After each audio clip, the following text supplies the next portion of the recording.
Zohran can't make your wishes come true. You're thinking of Zoltar.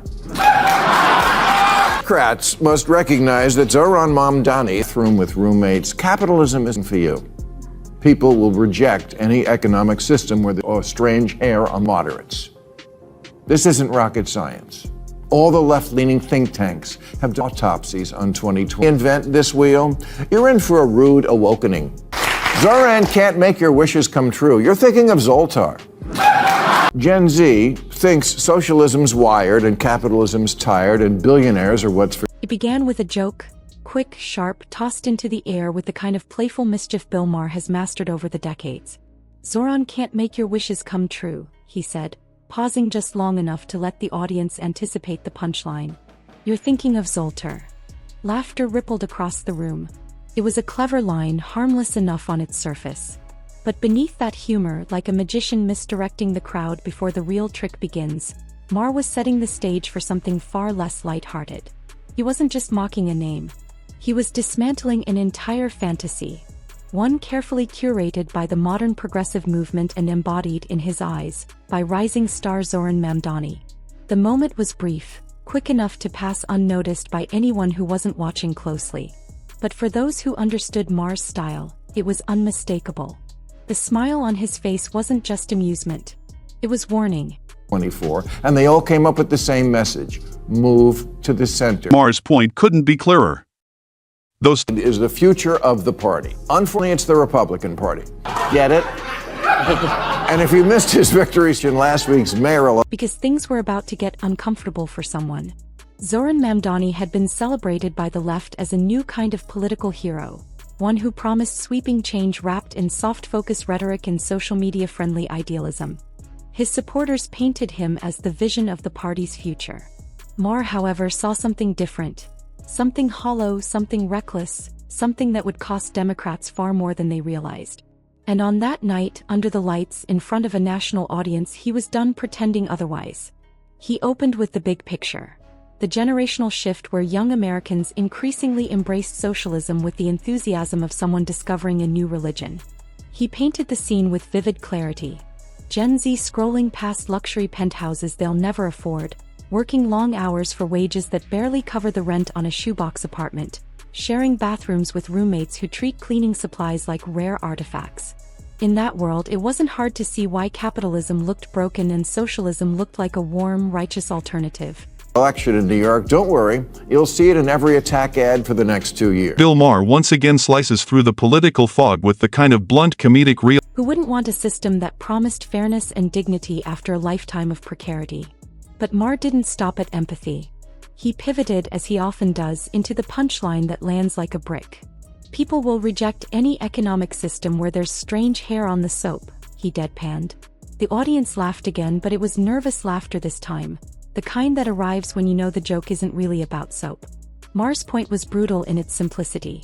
Capitalism may be flawed, even deeply flawed, but it has delivered certain comforts that voters care about far more than ideological poetry. Private bathrooms, stable groceries, predictable outcomes. Cold showers and roommate disputes have toppled more utopian fantasies than history books care to mention. That was Maher's argument, delivered with all the comedic gloss of a late-night monologue and all the weight of political reality underneath it. But the real blow came when Maher turned directly to Mamdani's victory speech, the one progressives hailed as a breakthrough moment. He didn't mock its passion. He didn't question its sincerity. Instead, he said something far more cutting. You'll see it in every attack ad for the next 2 years. That line hung in the air like smoke. The applause faded. The audience shifted in their seats. Because whether you agreed with Maher or not, whether you liked him or hated him, the truth of that statement was undeniable. Republicans didn't need to misrepresent Mamdani's words. They didn't need to distort his ideology. They simply needed to play the clips. The speech, Maher argued, already sounded like it had been written for them. And that was the kind of mistake Democrats could not afford. He contrasted Mamdani's rhetoric with another figure from the same election cycle, Virginia Governor-elect Abigail Spanberger. Unlike Mamdani, who leaned harder into ideological branding, Spanberger warned her party with unusual bluntness. Stop using the word socialism. It was political poison, no matter how beautiful its framing or how passionate the pitch.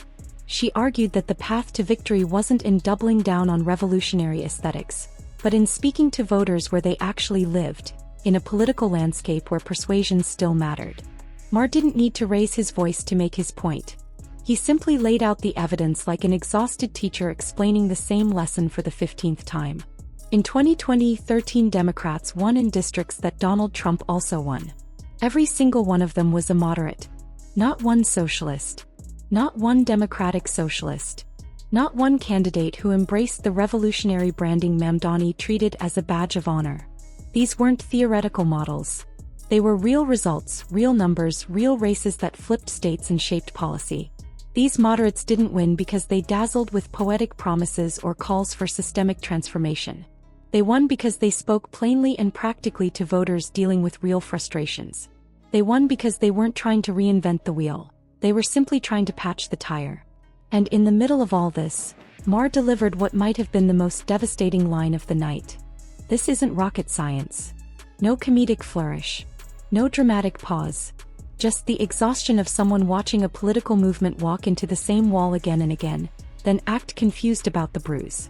Mamdani's supporters responded with the predictable counterargument that socialist ideas are simply misunderstood, that voters fear change, that capitalism's failures demand bold alternatives. Maher addressed all of it at once, not with theory but with a story, the kind of story that lands with a thud because it leaves no ideological escape hatch. He talked about Poland and Venezuela. In 1990, Venezuela was one of the wealthiest countries in Latin America, while Poland was struggling through the debris of decades under Soviet-style economics. But after Poland embraced capitalism with open arms and Venezuela embraced a sanitized, modernized version of socialism, the trajectories reversed with catastrophic speed. Today, Poland boasts strong wages, low inflation, and a thriving middle class. Venezuela, meanwhile, suffered shortages, outages, mass poverty, and an exodus of 8 million citizens fleeing collapse. Maher didn't need charts or graphs. He simply offered the undeniable truth.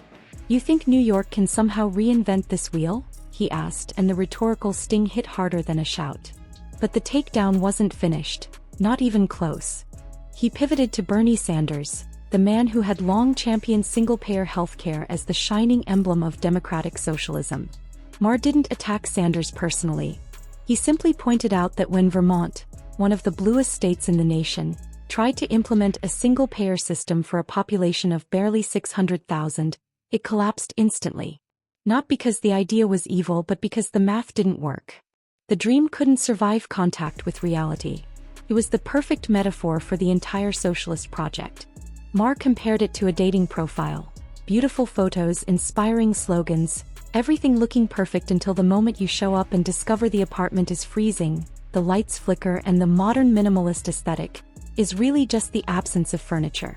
Democratic socialism, he said, is political catfishing. That line sent ripples across social media before the show had even finished airing. Not because it was mean, but because it captured exactly what voters had been feeling but struggling to articulate. Mamdani wasn't just promoting policies. He was promoting a fantasy. And fantasies fail the moment you ask them to produce receipts. Maher continued, with the same mixture of humor and frustration, to expose the contradictions at the core of the modern progressive project. Bernie, AOC, and Mamdani proudly embraced the label Democratic Socialist, but the voters who actually decide elections weren't signing up for revolutions. They were exhausted by MAGA chaos on one side and by ideological purity tests on the other. They didn't want city-run grocery stores. They didn't want government takeover of everything promises. They wanted normal. They wanted stability. They wanted someone who sounded like they understood the basics of governing instead of someone performing political identity on a rooftop for social media clips. Maher framed it with razor-sharp precision. "You think you're going to win an election on that?" There was no answer. There couldn't be. Because deep down, even Mamdani's supporters understood the truth Maher was exposing. They could pretend the revolution was just around the corner, but swing voters weren't looking for a revolution.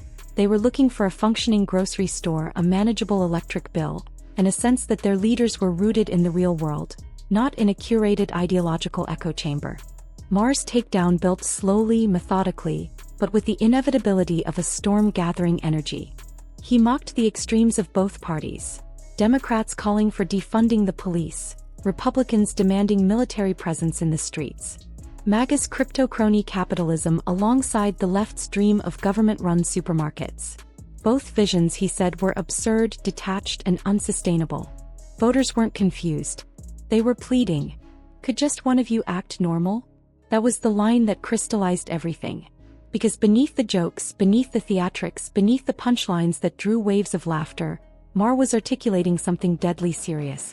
America wasn't spiraling because voters had lost their minds. It was spiraling because its political leaders kept offering them fantasies instead of solutions, ideology instead of competence, poetry instead of policy. And then Maher turned the spotlight fully onto Mamdani one last time. Moderates win Trump districts, he said, because they don't speak to Twitter. They speak to people. They don't perform morality. They practice politics. They don't lecture voters. They listen to them. Mamdani, by contrast, delivered a victory speech that sounded less like an inclusive vision for governance and more like a revolutionary sermon designed to impress a crowd already convinced they were changing the world by sharing a post. It wasn't leadership. It was theater. And in Maher's eyes, theater doesn't win elections. By the end of the segment, the tone in the room had shifted. The initial laughter had faded into a kind of reflective quiet, the silence that arrives when a deeper truth cuts through the noise. Maher wasn't mocking Mamdani because he disliked him. He was calling out a political delusion that threatened the very party Mamdani claimed to represent. Maher wasn't protecting Republicans. He was trying, in his own jagged, comedic, brutally honest way, to save Democrats from themselves.